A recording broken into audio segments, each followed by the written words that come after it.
everyone, it's Julia.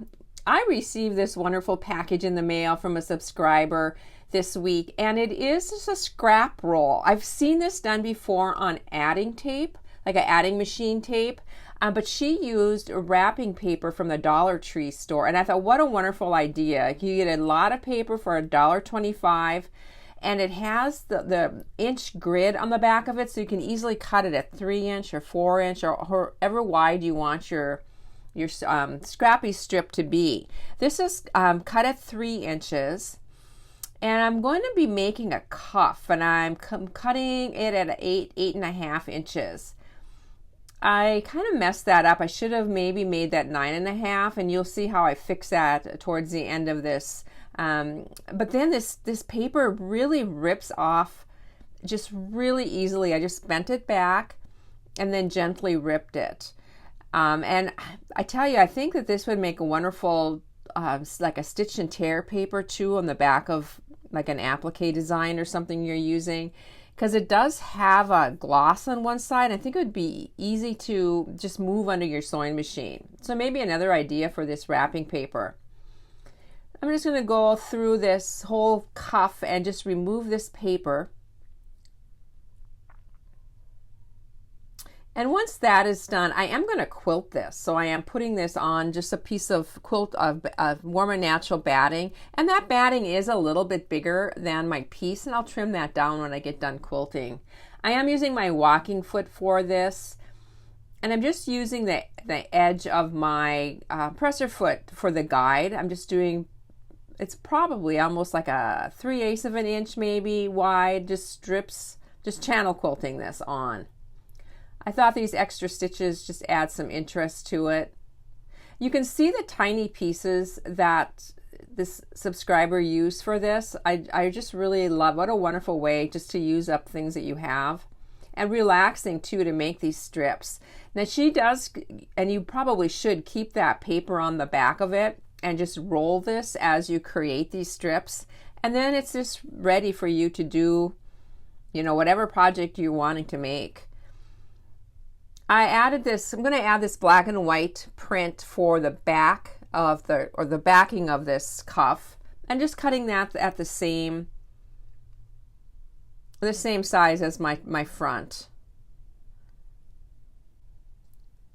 Once I get that cut down to size, I want to add an elastic to this, and this is just like a ponytail elastics.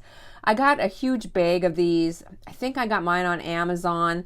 I'll link it down below for you, but also the Dollar Tree store has these, so it's just really easy. I love all the different colors that I got in my selection, and I just stitched that several times back and forth at the sewing machine.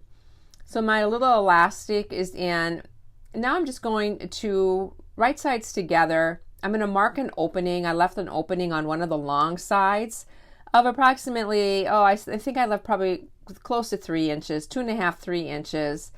I'm going to stitch this now, making sure I secure the beginning and the end there just with a back stitch. And I'm just going to, I just sewed at, I didn't show it, but I sewed at 1/4 of an inch all the way around. And then I need to clip these corners. Notice that one little bit of elastic is still sticking out. I didn't trim that, I just left it. It didn't seem to add any bulk when I turned it. And then turning this so the right sides are out, and we'll be just sticking like a little pokey tool, little wooden dowel thing that I have, just to get those corners.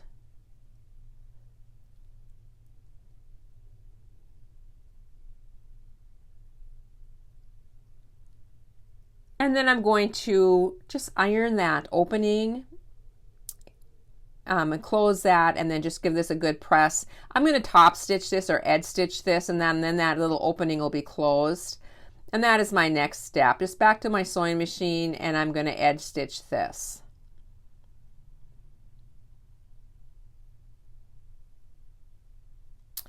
I love collecting buckles, and these, a lot of them are really old. Some are made of that old Bakelite. I just, like I said, every time I go to like an antique mall or even garage sales, I've picked them up, And I want to add one to this. And I thought I really liked this one. It's really interesting. It's got a neat shape to it.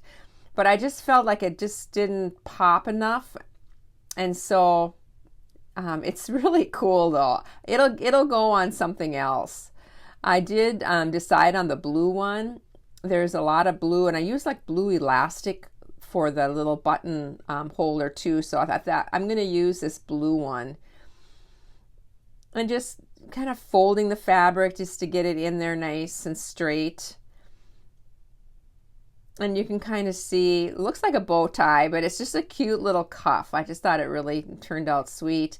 And then I realized that this is cut a little bit short when you do the quilting, and I don't know, and then I turned it, and yeah. So I'm going to add just a piece of scrap lace that I have in my little scrap basket. Anything less than a yard when I'm working goes in my scrap basket for my laces and trims. And then I also found this little one that's a piece of tape that says dreams on it. I thought that's really cute and whimsical. So I added that on one end of it as well. And now I have a little bit extra fabric, or that lace, to add my button. And I do have these are wooden buttons, but they're painted. They're just funky. I like that one because it kind of brings in that pink a little bit, but I wanted just to try a few more. That one I thought didn't pop enough for me. And this one I thought was almost too wild, or too contemporary looking, too modern looking.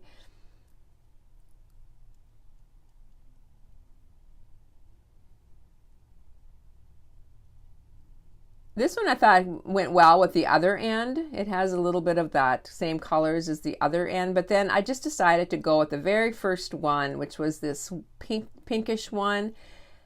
And so I'm going to stitch that into place.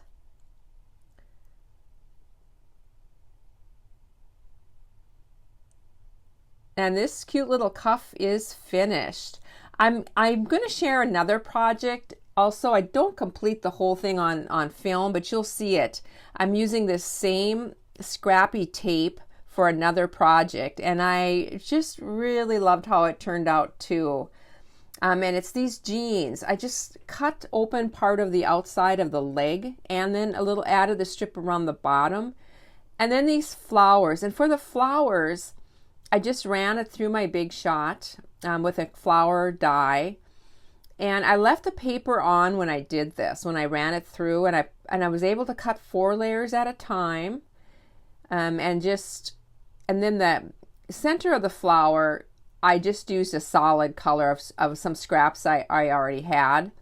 So I'm cutting those at the same time, making my sandwich, and then just gonna run this through.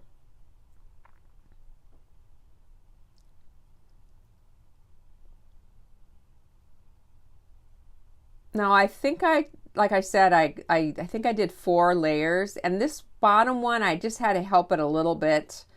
And they just turned out so cute. I love all the different fabrics on each one.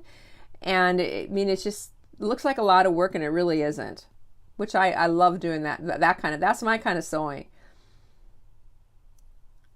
Thank you everybody so much. I have some pictures at the end. This is how those jeans turned out. I did add some stenciling with some leaf shapes on them. And then some more pictures of the little cuff. I hope you have a chance to create, everybody. I hope this inspired you to make some scrappy strips. There's so many things you can use them for. Bye for now.